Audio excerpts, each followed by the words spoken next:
नमस्कार विद्यार्थिनींनो. लोकसंख्या भाग 2 या प्रकरणाची काल आपण सुरुवात केली आणि त्या प्रकरणामध्ये काल उल्लेख केल्याप्रमाणे लोकसंख्येची रचना, कोणत्याही देशाची लोकसंख्येची रचना जी आहे त्या रचनेवरती त्या देशाचा आर्थिक विकास अवलंबून असतो. मग तो आर्थिक विकासामध्ये लोकसंख्येची रचना का महत्त्वाची, तर काल आपण उल्लेख केल्याप्रमाणे शारीरिक आणि बौद्धिक ही जी वैशिष्ट्ये किंवा कौशल्य आहेत लोकसंख्येची, त्याच्यावरती त्या प्रदेशातील साधनसंपत्तीचा विकास अवलंबून असतो. आणि साधनसंपत्तीचा विकास जर झाला तर त्या ठिकाणी वेगवेगळ्या व्यवसायामधून लोकांना रोजगार उपलब्ध होतो आणि त्यातून लोकांच्या गरजाही पूर्ण होतात आणि लोकांना रोजगार निर्माण होऊन त्याद्वारे त्यांना उदरनिर्वाहाचं साधनही उपलब्ध होते. म्हणून शारीरिक आणि बौद्धिक ही जी अंग आहेत लोकसंख्येची, ही मानवी संसाधन म्हणून ओळखली जातात आणि मानवी संसाधनावरती त्या देशाचा आर्थिक विकास अवलंबून असतो. हे आपल्याला या ठिकाणी अधोरेखित करायचं आहे. कालच्या तासामध्ये आपण लोकसंख्या रचनेशी संबंधित एक कन्सेप्ट अभ्यासला आणि तो कन्सेप्ट होता एज रेशिओ किंवा age structure, population age structure, किंवा त्याला आपण वयोरचना असे म्हणतो.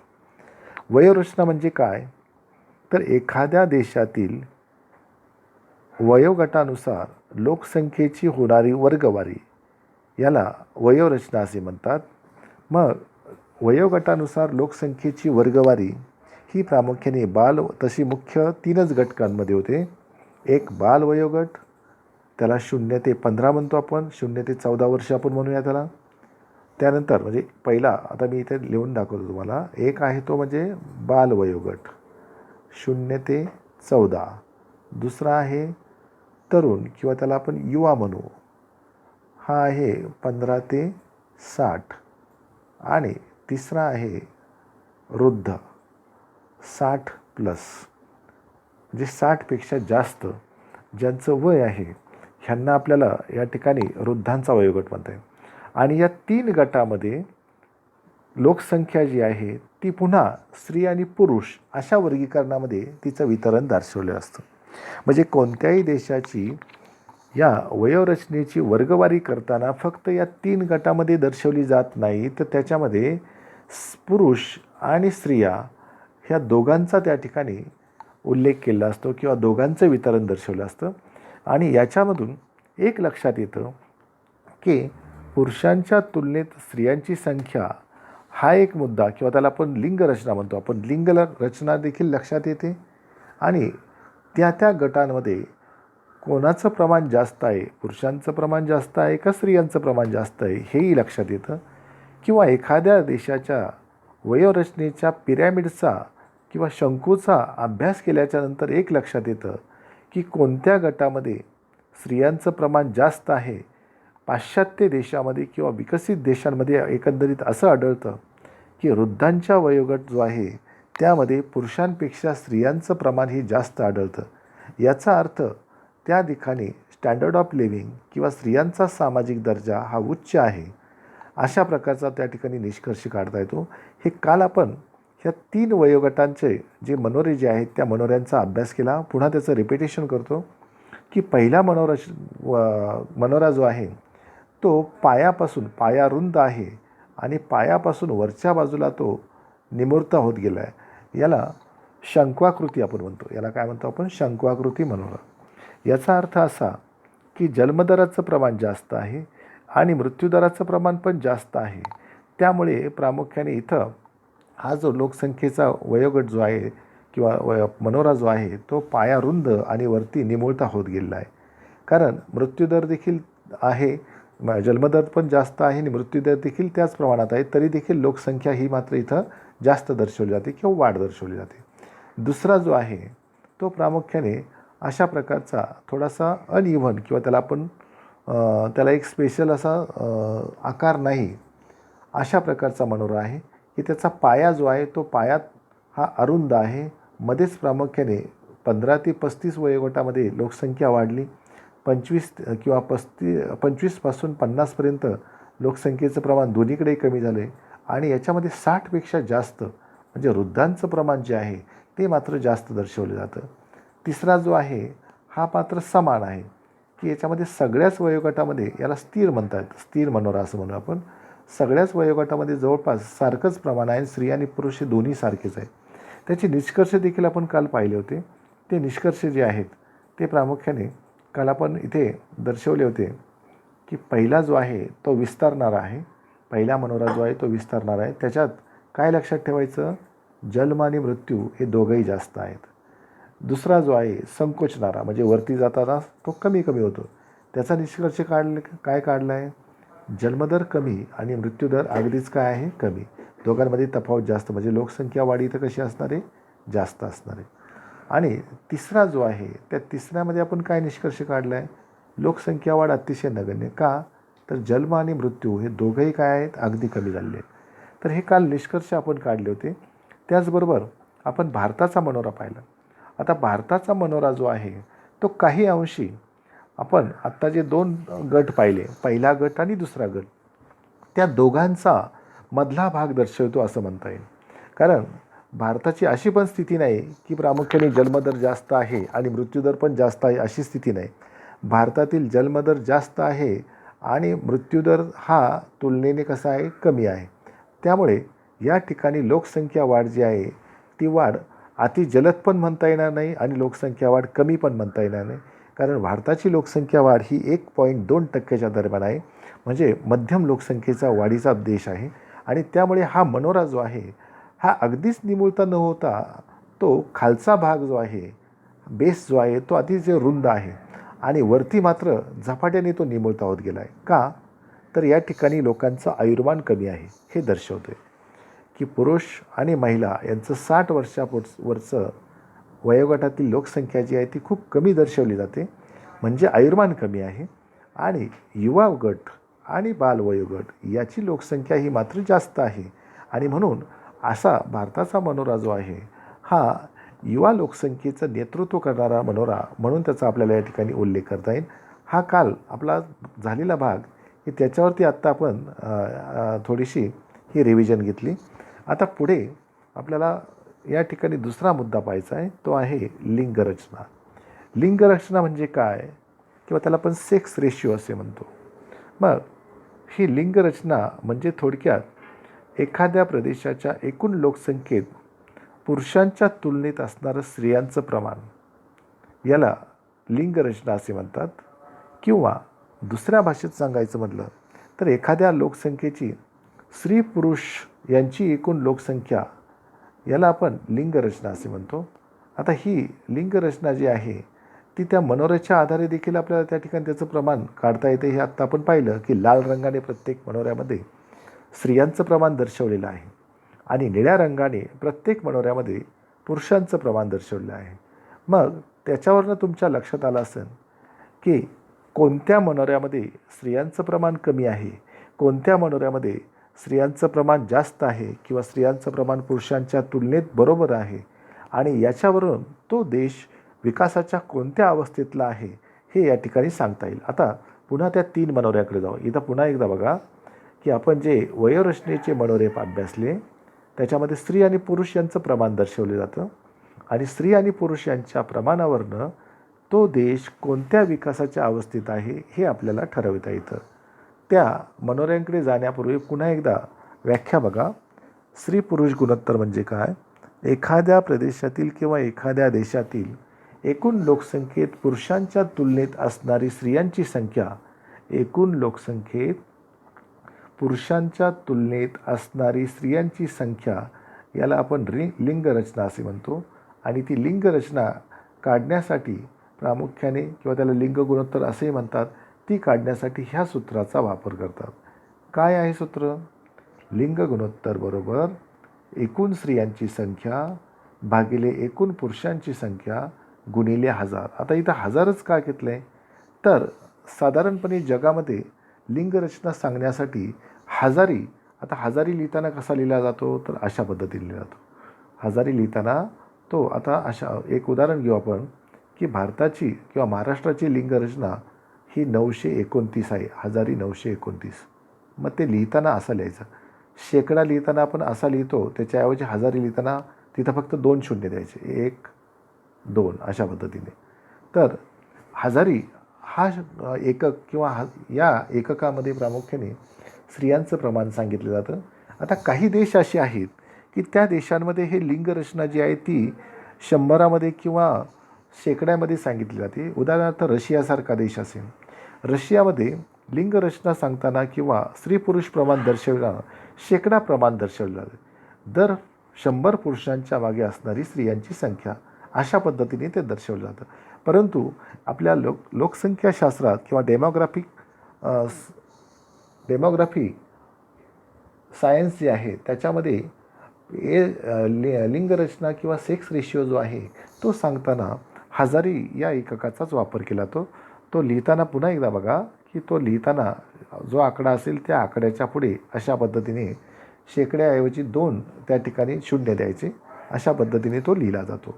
आता मगाशी मी तुम्हाला म्हटल्याप्रमाणे की जे मनोरे आहेत त्या मनोऱ्यांचा वर्ण स्त्री आणि पुरुष यांचं जे प्रमाण आहे ते प्रमाण कसं ठरवलं जातं. आता इथं हे 3 मनोरे बघा की यामध्ये पहिल्या मनोऱ्यामध्ये एकच आपण उदाहरण घेऊ की हा जो खालचा बेस जो आहे 0 ते 5 या ठिकाणी पुरुषांचं प्रमाण 3.2 दशलक्षपेक्षा जास्त दर्शवलं आहे आणि इथं देखील 3.2 दशलक्षपेक्षा जास्त आहे. म्हणजे इथं फारसा बदल नाही आहे आणि वरती जाताना देखील या ठिकाणी फारसा काही चेंजेस दिसत नाहीत. म्हणजे मृत्यूदराचं प्रमाण हे जास्त असल्यामुळे इथं स्त्री आणि पुरुषांच्या प्रमाणामध्ये फारसा आपल्याला या मनोऱ्यामध्ये बदल दिसत नाही. पण हा जो मनोरा जो आहे या मनोऱ्यामध्ये या ठिकाणी तुम्हाला हे प्रकर्षाने जाणवण की या ठिकाणी हा 6 दशलक्ष हे पुरुषांचं प्रमाण आहे आणि इथं स्त्रियांचं प्रमाण हे कुठंतरी 6च्या आतमध्येच आहे. म्हणजे स्त्रियांच्या तुलनेत पुरुषांचं प्रमाण इथं जास्त आहे. किंवा कुठलाही वरचा जरी घेतला, आता हा इथला घेऊ आपण 60 ते 65चा, या ठिकाणी साधारणतः 9 दशलक्षच्या दरम्यान आहे आणि इथेही 9 दशलक्षाच्या दरम्यान आहे. म्हणजे या ठिकाणी वरती जात असताना किंवा 60च्या पुढे जर आपण पाहिलं तर स्त्री आणि पुरुष यांच्यामध्ये फारसा बदल झालेला नाही. हे प्रमाण जवळपास सारखे आहे. पण 60पेक्षा कमी वयोगटामध्ये मात्र इथं प्रत्येक गटात स्त्रियांपेक्षा पुरुषांचं प्रमाण इथं जास्त दर्शवलं आहे. मग असे जे देश आहेत हे थोडक्यात विकसनशील आणि विकासाच्या पातळीवरती किंवा टप्प्यावरती असणारे देशांचं प्रतिनिधित्व करतात. त्यानंतर इथे बघा की हा विकसित देशाचा मनोरा आहे. इथं मात्र तुम्हाला हे दोघांचंही प्रमाण हे सारखंच दिसेल, स्त्रियांचंही प्रमाण आणि पुरुषांचंही प्रमाण सारखं दिसेल. किंबहुना पुरुषांपेक्षा स्त्रियांची संख्या इथे जास्त दिसते. तर ह्या मनोऱ्यांवरनं देखील आपल्याला त्या ठिकाणी एखाद्या देशाच्या लिंगरचनेचा आढावा घेता येतो. आता व्याख्या आपण घेतली. आता इथं आपण थोडंसं डिटेलमध्ये जाऊया की देशातील स्त्रियांची स्थिती पुरुषांच्या तुलनेत लिंग गुणोत्तराच्या आधारे सांगता येते. आता एक लक्षात घेऊ. प्रथमतः आपण थोडंसं आकडेवारीचा विचार करू आणि मग कोणत्या देशामध्ये लिंग गुणोत्तर जास्त, कोणत्या देशामध्ये कमी आणि मग ते का, त्याची कारणं, खंडांचा देखील आपण विचार करू. खंडांमध्ये लिंग गुणोत्तराचं प्रमाण काय असेल, किती असेल. आता थोडक्यात इथं सर्वात जर आपण विचार करायचा म्हटलं तर सर्वसाधारणपणे 1990 स्त्रिया असे आहे कुठे जागतिक स्तरावरती. सरासरी जगाचं लिंग गुणोत्तर 1990 इतके आहे. मग त्यामध्ये लात्विया, इस्टोनिया, रशिया, युक्रेन हे रशियाचेच विभाजित झालेले देश आहेत आणि या सर्व देशांमध्ये लिंग गुणोत्तर जे आहे ते सर्वात जास्त आहे. दर हजारामध्ये तिथं 1162 स्त्रियांचं प्रमाण आहे. म्हणजे याचा अर्थ काय, सरासरी 1000 स्त्रियांच्या तुलनेत हजार पुरुषांच्या तुलनेत 1162 स्त्रियांचं प्रमाण आहे. आता त्याची कारणं जी आहेत ती कारणं आपण नंतर घेऊ, अगोदर आकडेवारीकडे जाऊ.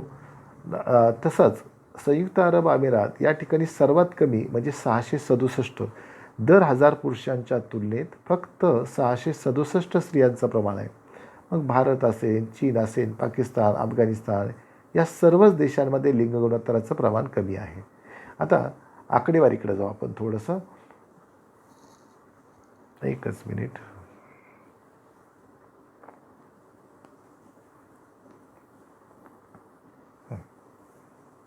इथे आकडेवारी, भारताचीच आकडेवारी आपण पहिल्यांदा पाहू. पहिल्यांदा एक मिनिट भारत बघू की भारताचा हा नकाशा तुमच्या समोर आहे. इथं सर्वात जास्त लिंग गुणोत्तर कुठं आढळते तर केरळमध्ये. केरळमध्ये हे लिंग गुणोत्तर जे आहे आता 2011च्या किंवा लेटेस्ट जो आकडा जो आहे तो 948. हे खरं तर 1000च्या पुढे होतं, परंतु आता ते कमी झालेलं आहे. कर्नाटकमध्ये 929 आहे. झारखंडमध्ये छत्तीसगडमध्ये 961 आहे. त्यानंतर ओरिसामध्ये 938 आहे. पश्चिम बंगालमध्ये 939 आहे. म्हणजे हिरव्या रंगाने जे दर्शवले ते भारताच्या सरासरी लिंग गुणोत्तरापेक्षा जास्त लिंग गुणोत्तर असणारी राज्य आहे. आता ही थोडीशी तपकी त्याला आपण हा जो फेंट रंग दाखवलेला आहे त्या फेंट रंगाचा विचार करू की त्यामध्ये लिंग गुणोत्तर किती दिले आहे 881 ते 920. त्यामध्ये कोणकोणती राज्य येतात? तामिळनाडू असेल, सीमांध्र असेल, त्यानंतर तुमचं तेलंगणा असेल, महाराष्ट्र असेल, मध्य प्रदेश असेल, बिहार, छत्तीसगड, इथे आसाम असेल, इकडे पंजाब, हरियाणा, त्यानंतर पंजाब हरियाणा देता येणार नाही, फक्त पंजाब, त्यानंतर उत्तराखंड आहे, त्याचबरोबर जम्मू काश्मीर आहे. ही राज्य आहेत. आणि सर्वात डेंजर झोनमध्ये असणारी म्हणजे लाल रंगाने दाखवलेली आहे की 1830 ते 880 लिंग गुणोत्तर असणारी राज्य कोणती? तर त्यामध्ये गुजरात आहे 855 हजारी, राजस्थान आहे 856 हजारी, त्यानंतर हे उत्तराखंड जे आहे ते 841 आहे, त्यानंतर दिल्लीचं 850 आणि सर्वात कमी लिंग गुणोत्तर असणारं राज्य आहे ते कोणतं? हरियाणा 833. सर्वात कमी म्हणजे महाराष्ट्र आपल्या भारताचं हा आकडा जो आहे तो तुम्ही नीट लक्षात घ्या की भारतात सर्वात कमी लिंग गुणोत्तर असणारं राज्य आहे ते म्हणजे सध्या कोणतं आहे? हरियाणा. आणि सर्वात जास्त लिंग गुणोत्तर असणारं राज्य जे आहे ते आहे छत्तीसगड. केरळ राज्याची आकडेवारी आता ही पाठीमागे गेलेली आहे. इथं काहीतरी चूक झालेली आहे, कारण केरळचं लिंग गुणोत्तर जे आहे ते 1000पेक्षा जास्त आहे. या ठिकाणी काहीतरी चूक झालेली दिसते, कारण 2011च्या आकडेवारीनुसार केरळचं लिंग गुणोत्तर जे आहे ते 1084 इतकं आहे. हे एक लक्षात घ्या. आता त्यामध्ये काहीतरी ते प्रिंटिंग मिस्टेक आहे. त्यामुळे केरळ राज्य हे सर्वाधिक लिंग गुणोत्तराचं, त्याच्यानंतर छत्तीसगड राज्य ह्यांचा उल्लेख करता येईल. हे आपल्या भारताचं स्वरूप झालं. आता तसंच स्वरूप जे आहे हे आपण जगाचं बघू की जगामध्ये काय परिस्थिती दिसते. तर हे रंग जे दिलेत किंवा रंग दाखवलेत त्या रंगावरनं जसा लाल रंग जो आहे तो जास्त लिंग गुणोत्तर दर्शवतो आणि निळा रंग जो आहे तो कमी लिंग गुणोत्तर दर्शवतो. मग लाल रंग जो आहे तो कोणता आहे? तर इथं हा रशिया. कोणता देश आहे? रशिया. याचं लिंग गुणोत्तर मगाशी पाहिलं तुम्ही 1165. त्याच्या शेजारी असणारे लात्विया असेल, इस्टोनिया असेल, युक्रेन असेल, हे सगळे देश जे आहेत हे प्रामुख्याने 1165च्या दरम्यान लिंग गुणोत्तर असणारे. म्हणजे जगात तुम्हाला एक लक्षात घ्यायचं आहे की सर्वात जास्त लिंग गुणोत्तर असणारा देश म्हणून रशिया लक्षात ठेवायचा आहे. आता त्याच्या खालोखाल लाल रंगाच्या खालोखाल कोणता रंग फिक्कट रंग आहे की तिथं प्रामुख्याने अफगाणिस्तान असेल. हे आहे बघा, अफगाणिस्तान आहे. त्यानंतर या ठिकाणी प्रामुख्याने दिलेला हा इथोपियासारखा देश असेल, इजिप्तसारखा देश असेल, त्याचबरोबर युरोपमध्ये प्रामुख्याने स्पेन असेल, त्यानंतर जर्मनी असेल, इटली असेल. हे छोटे छोटे देश आहेत. या ठिकाणी प्रामुख्याने फिनलंड एक देश आहे. इकडे उत्तर अमेरिकेमध्ये मेक्सिकोसारखा देश असेल, कोलंबियासारखा देश असेल. हे देश त्या खालोखाल म्हणजे थोडक्यात त्यांचं लिंग गुणोत्तर जे आहे ते 1000पेक्षा जास्त आहे असा त्याचा अर्थ होतो. मग सरासरी लिंग गुणोत्तर, आता जे अगदी गुलाबी फिक्कट रंग दाखवला आहे हे सरासरी लिंग गुणोत्तर म्हणजे 1000च्या दरम्यान त्यांचं प्रमाण आहे. मग त्यामध्ये कोणकोणते आहेत? संयुक्त संस्थाने आहे, कॅनडा आहे, ब्राझील आहे, अर्जेंटिना आहे. हे ह्या 2 खंडांमधले. त्यानंतर इकडे आपण आल्यावरती आफ्रिकेतले बरेच देश आहेत. इकडे प्रामुख्याने ब्रिटन असेल, फिनलंड, स्वीडन आहे, नॉर्वे आहे. आशिया खंडात जर आलो तर आशिया खंडामध्ये हे ताजिकिस्तान, कझाकिस्तान असेल. त्यानंतर इकडे इंडोनेशियासारखा देश असेल, थायलंडसारखा देश असेल, लाओस, कंबोडिया, व्हिएटनाम हे सगळे देश जे आहेत त्यांचं लिंग गुणोत्तर हजाराच्या दरम्यान आहे. आता इथे आपल्या शेजारी बांगलादेश आहे, त्या बांगलादेशाचं लिंग गुणोत्तर देखील जास्त आहे, ते हजाराच्या जवळजवळ आहे. म्हणजे भारताच्या शेजारी बांगलादेश आणि अफगाणिस्तान ह्या देशांचं लिंग गुणोत्तर जे आहे ते जास्त आहे. आता त्याचं एकच उदाहरण घेऊ आपण की पाकिस्तानचं लिंग गुणोत्तर जे आहे ते भारतापेक्षा जास्त आहे. आता या ठिकाणी निळा रंग दाखवला आहे, फिक्कट निळा रंग. त्या देशांचं लिंग गुणोत्तर जे आहे ती 900 ते 1000च्या दरम्यान आहे. मध्ये असे कोणते देश आहेत, त्यामध्ये भारत असेल, चीन असेल, त्यानंतर इथे अफगाणिस्तान आहे. त्याचबरोबर आता इकडे फारसे देश नाहीत, भारत आणि चीन आणि अफगाणिस्तान हेच, इराण एक आहे, हे देश त्या ठिकाणी महत्त्वाचे आहेत. त्याचबरोबर सर्वात कमी लिंग गुणोत्तर असणारे देश जे आहेत ते दाखवलेत निळ्या रंगाने. मग हे कोणते आहेत, तर त्यामध्ये सौदी अरेबिया आहे, त्यानंतर ओमान आहे, संयुक्त अरब अमिरात किंवा त्याला युनायटेड अरब अमिरात असं म्हणतो, कतार आहे. हे जे अरब राष्ट्र जे आहेत त्या ठिकाणी लिंग गुणोत्तराचं प्रमाण अतिशय कमी आहे.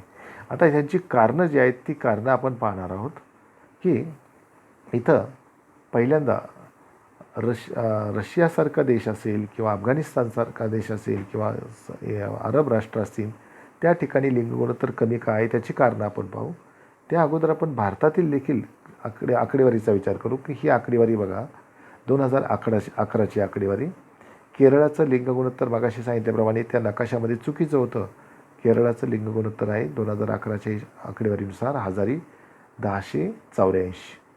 पहिल्या क्रमांकाचं राज्य आहे ते. पांडिचेरीमध्ये 1037. त्यानंतर तामिळनाडू असेल, आंध्र असेल, त्यानंतर छत्तीसगड असेल, मेघालय असेल, मणिपूर असेल, ओरिसा असेल, ही राज्य आहेत. आता त्याच्याच पुढे गोवा, कर्नाटक ही बघा 972, 973, आसाम 958 असेल, झारखंड 948 असेल. आता त्याच्याशिवाय पुढचे राज्य बघा की या ठिकाणी नागालँड. आता महाराष्ट्र बघा, महाराष्ट्र कुठं आहे, 929. 2011 साली महाराष्ट्रामध्ये दर 1000 पुरुषांच्या तुलनेत 929 स्त्रियांचं प्रमाण होतं आणि जम्मू काश्मीरमध्ये 800 किती आहे, 89 आहे. आणि सर्वात कमी लिंग गुणोत्तर मगाशी राज्यांचा विचार केला तर हरियाणामध्ये 879 आणि हे केंद्रशासित प्रदेश आहेत. केंद्रशासित प्रदेशात दादरा नगर दमन आणि दीवमध्ये 648 सर्वात कमी आहे. ही ऑथेंटिक आकडेवारी आहे. मगाशी त्या नकाशामध्ये दिलेली आकडेवारी जी आहे ती आकडेवारी फारशी ऑथेंटिक नाही, ती ग्राह्य धरू नका, तिचा विचार करू नका. आता आपण आपल्या मुख्य मुद्द्याकडे जाऊ पुन्हा की आपण काय पाहत होतो की ही आकडेवारी जी आहे ती आकडेवारी व्हॅरिएशन आहे. मग ते व्हॅरिएशन का आहे किंवा कोणत्या देशामध्ये हे लिंग गुणोत्तर कमी आणि कोणत्या देशामध्ये जास्त आहे, त्याची कारणं काय आहेत, त्याचा त्या ठिकाणी आपल्याला आढावा घ्यायचा आहे. आता इथं बघा की पहिल्यांदा आपण ह्या लात्विया, युक्रेन, रशिया ह्या देशांमध्ये लिंग गुणोत्तर जास्त का त्याचं कारण घेऊ. तर हे देश जे आहेत हे रशिया आणि रशियाच्या शेजारील देश आहेत. आता या प्रदेशामध्ये लिंग गुणोत्तर जास्त का आहे, म्हणजे पुरुषांचं प्रमाण कमी आणि स्त्रियांचं प्रमाण जास्त का आहे. एक तर ह्या देशांमध्ये स्त्रियांचा सामाजिक दर्जा उच्च आहे. त्या ठिकाणी प्रामुख्याने विशेषतः दुसरा महायुद्धाचा कालखंड असेल त्या कालखंडाच्या वेळेला फार मोठ्या प्रमाणावरती पुरुषांची हानी झालेली होती आणि तेव्हापासून रशियामध्ये लिंग गुणोत्तराचं प्रमाण जे आहे हे जास्तच आहे. त्याचबरोबर रशियातलं दुसरं एक महत्त्वाचं कारण आहे की राहणीमानाचा दर्जा हा चांगला असल्यामुळे या ठिकाणी पुरुषांच्या तुलनेत स्त्रियांचं आयुर्मान जास्त आहे आणि त्याही कारणामुळे प्रामुख्याने इथे रशियात लिंग गुणोत्तर जास्त आहे. शिवाय हे जे प्रदेश आहेत हे विकसित असल्यामुळे किंवा त्या ठिकाणी साक्षरतेचं प्रमाण जास्त असल्यामुळे, रूढी प्रथा परंपरा यांचा फारसा प्रभाव नसल्यामुळे या ठिकाणी पुरुष आणि स्त्रिया किंवा मुलगा मुलगी असा प्रकारचा भेदभाव नसल्यामुळे या प्रदेशामध्ये स्त्रियांचं प्रमाण जे आहे हे जास्त आहे. आता तशाच प्रकारचं कारण जे आहे हे संयुक्त अरब अमिरात किंवा सौदी अरेबिया या ठिकाणी आपण पाहिलं होतं की लिंग गुणोत्तर जे आहे ते फार कमी आहे. त्याचं कारण असं आहे, लक्षात घ्या की ही मुळात अरब राष्ट्र आहेत आणि ह्या अरब राष्ट्रांमध्ये खनिज तेलाचा व्यापार चालतो आणि त्या खनिज तेलाच्या व्यापारासाठी किंवा उत्खनन आणि त्याच्या व्यापारासाठी फार मोठ्या प्रमाणावरती या स्थलांतरितांना रोजगार मिळाला. मग भारत असेल किंवा आशिया खंडातील इतर देश असतील त्या देशांमधून विशेषतः पाकिस्तान, भारत, श्रीलंका किंवा याच्यामध्ये आग्नेय आशियातले देखील पण भारत, पाकिस्तान, श्रीलंका, बांगलादेश या देशांमधले खूप लोक ह्या राष्ट्रांमध्ये रोजगारानिमित्ताने गेलेले आहेत आणि त्या ठिकाणची राजकीय व्यवस्था किंवा तिथली सामाजिक स्थिती यामुळे बहुतांशी पुरुषांनी त्या ठिकाणी स्थलांतर केलेलं आहे, स्त्रियांनी स्थलांतर केलेलं नाही. आणि दुसरा एक भाग की हे देश जे आहेत ते प्रामुख्याने मुस्लिम धर्मीय आहेत आणि मुस्लिम धर्मीय असल्यामुळे त्या ठिकाणी स्त्रियांचा सामाजिक दर्जा जो आहे तो अतिशय निकृष्ट आहे. स्त्रियांना समाजामध्ये दर्जा जास्त उच्च प्रकारचा दिला जात नाही किंवा शिक्षण वगैरे या गोष्टींपासून त्या वंचित असतात. त्याचबरोबर त्या ठिकाणी बहुपत्नीत्वाची पद्धती आहे आणि ही सगळी कारणं जी आहेत ती कारणं प्रामुख्याने या स्त्रियांचं प्रमाण कमी असण्यास कारणीभूत आहेत. कारण त्यांच्या आरोग्याकडे दुर्लक्ष किंवा मृत्यूदरामध्ये स्त्रियांचं प्रमाण जास्त अशी अनेक कारणं आहेत. म्हणजे इथं एक लक्षात घ्यायचं की अरब राष्ट्रांमध्ये लिंग गुणोत्तर सर्वात कमी आहे. त्याची 2 प्रमुख कारणं आहेत. एक म्हणजे या ठिकाणी तेलाच्या व्यापारात किंवा रोजगारात त्या ठिकाणी जो रोजगार निर्माण झाला त्यामध्ये आशियामधून फार मोठ्या प्रमाणात पुरुषांनी स्थलांतर केलेलं आहे, स्त्रियांनी फारसं स्थलांतर केलेलं नाही. हा एक भाग. आणि दुसरा भाग जो आहे की ही राष्ट्र जी आहेत ती इस्लाम धर्मीय आहेत आणि इस्लाम धर्मीय राष्ट्रांमध्ये पुरुषांपेक्षा स्त्रियांचा सामाजिक दर्जा जो आहे तो अतिशय कनिष्ठ मानला जातो. बहुपत्नीत्वाची पद्धती असे किंवा अनेक तिथं जन्मदराचं प्रमाण जास्त, अनेक अपत्यांना जन्म दिला जातो आणि या सर्व कारणांमुळे त्या ठिकाणी मर्ततेत किंवा मृत्यूदरामध्ये स्त्रियांचं प्रमाण जास्त असते. तर ही कारणं त्या ठिकाणी देता येतील. कारण इथे आपण सर्वात कमी लिंग गुणोत्तर दिले बघा 667 संयुक्त अरब अमिरात किंवा त्याला आपण UAE असे म्हणतो किंवा दुबई, अबुधाबी हे त्याच्यामध्ये येणारे घटक आहेत किंवा राज्य आहेत. आता दुसरा मुद्दा आहे. तो दुसरा मुद्दा कोणता आहे तर चीन किंवा भारत, एकच मिनिट, चीन किंवा भारत, पाकिस्तान, भूतान हे सगळे देश आहेत. आता हे जे देश जे आहेत पुन्हा एकदा बघा, चीन, भारत, भूतान, पाकिस्तान हे सगळे देश या ठिकाणी देखील लिंग गुणोत्तराचं प्रमाण हे कमी आहे. साधारण भारताचं लिंग गुणोत्तर जे आहे ते 2011मध्ये 1931 इतकं आहे. 1933 इतकं आहे. भारताचं लिंग गुणोत्तर किती आहे 1933. आणि तशाच प्रकारचं आकडे जे आहेत साधारण 950च्या दरम्यान लिंग गुणोत्तराचे आकडे जे आहेत हे आपल्या शेजारी चीन असेल, पाकिस्तान असेल यांचं आहे. चीनचं साधारणतः 960च्या आसपास आहे, पाकिस्तानचे 950च्या आसपास आहे आणि बांगलादेशाचं मात्र हे जवळपास 990च्या पुढे आहे. तर बांगलादेशाचं लिंग गुणोत्तर का जास्त आहे तर बांगलादेशातून फार मोठ्या प्रमाणावरती पुरुषांनी काय केलं आहे की ह्या अरब राष्ट्रांमध्ये स्थलांतर केलेलं आहे, ते कारण आहे.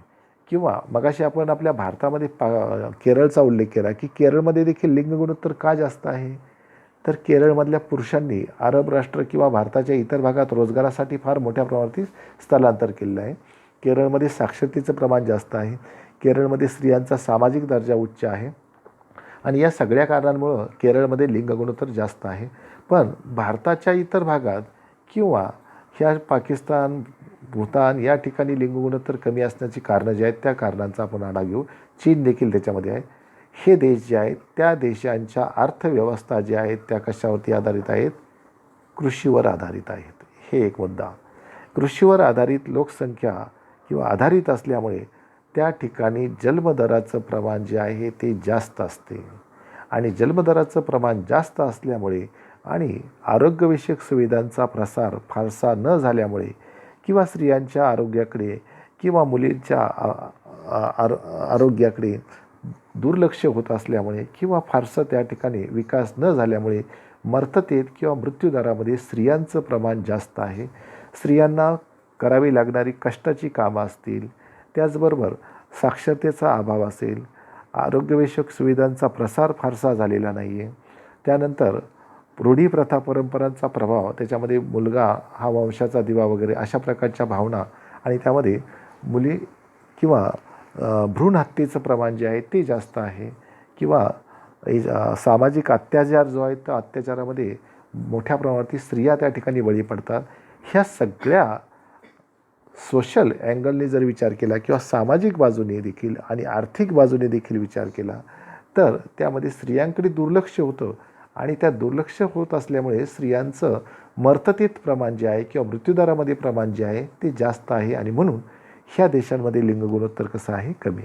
एक साधी गोष्ट आहे की तुम्ही तुमच्या आसपास किंवा तुमच्या खेडेगावामध्ये किंवा तुमच्या आसपासच्या कुठल्याही एखाद्या ठिकाणी तुम्ही थोडंसं निरीक्षण करा की साधारणपणे लोकांची मानसिकता, मुलगा आणि मुलगी यामधला जो भेद आहे त्या भेदाबद्दलची मानसिकता जी आहे ती लक्षात घ्या. की जाणून बुजून बऱ्याच ठिकाणी असं होतं की मुलीच्या आरोग्याकडे किंवा आहाराकडे दुर्लक्ष केलं जातं.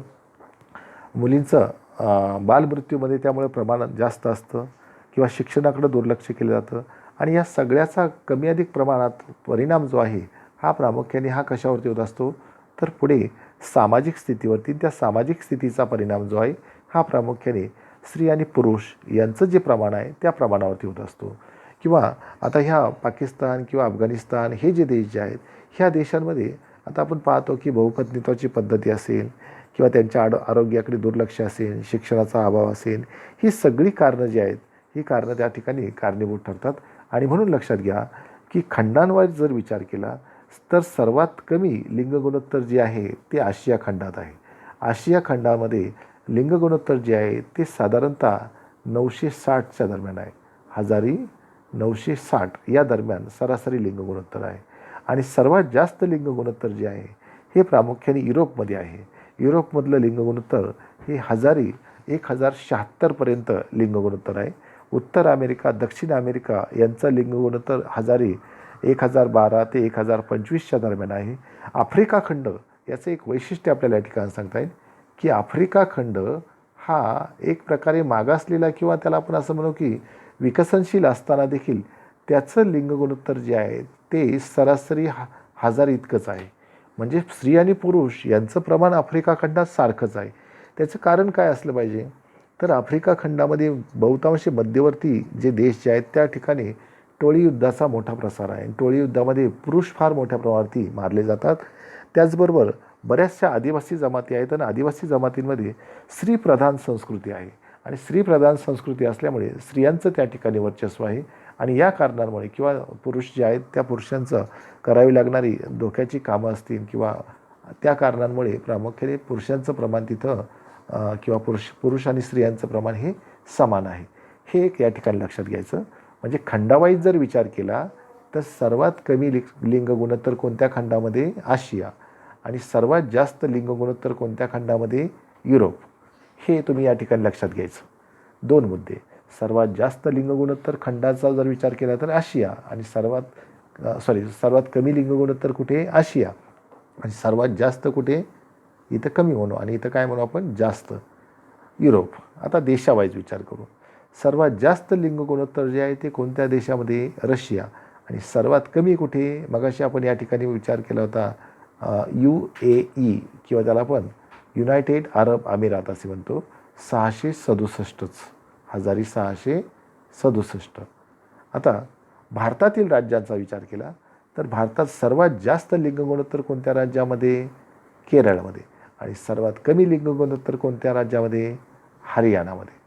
हे लक्षात घ्या. पुन्हा एकदा बघा, खंडावाईज विचार केला तर सर्वात जास्त लिंग गुणोत्तर युरोप, सर्वात कमी लिंग गुणोत्तर आशिया.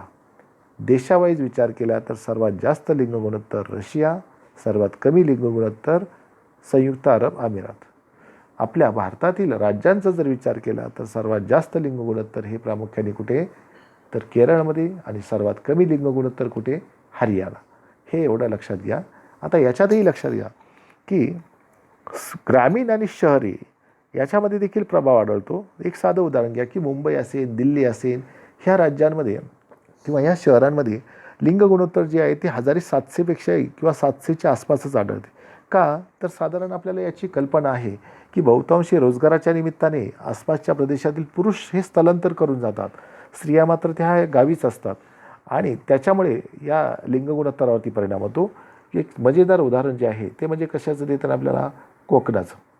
कोकणामध्ये लिंग गुणोत्तर हे जास्त आहे. उदाहरणार्थ सिंधुदुर्ग असेल, रत्नागिरी असेल. का तर कोकणातील लोक जे आहेत ते कुठं स्थलांतरित होतात, मुंबईमध्ये.